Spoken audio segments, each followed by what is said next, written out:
এবং সহিহ বুখারী এবং মুসলিম শরীফ থেকে বহুত বর্ণনা আছে।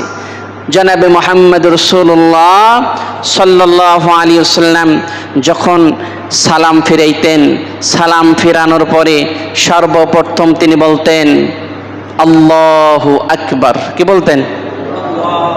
সবাই বলেন, আওয়াজ দিয়ে বলেন আল্লাহু আকবার। এরপরে বলতেন আস্তাগফিরুল্লাহ। বলেন আস্তাগফিরুল্লাহ, আস্তাগফিরুল্লাহ। কয়বার? আল্লাহু আকবার কয়বার? একবার। আস্তাগফিরুল্লাহ কয়বার? আমল করতে পারবো তো? প্রত্যেক ফরজ নামাজের পরে সালাম ফেরানোর পরেই একবার আল্লাহু আকবার, আর তিনবার বলবো কি আস্তাগফিরুল্লাহ, আস্তাগফিরুল্লাহ, আস্তাগফিরুল্লাহ। এরপরে রাসূল পাক সাল্লাল্লাহু আলাইহি ওয়াসাল্লাম পড়তেন আল্লাহুম্মা আনতাস সালাম ওয়া মিনকাস সালাম তাবারাকতা ইয়া জাল জালালি ওয়াল ইকরাম।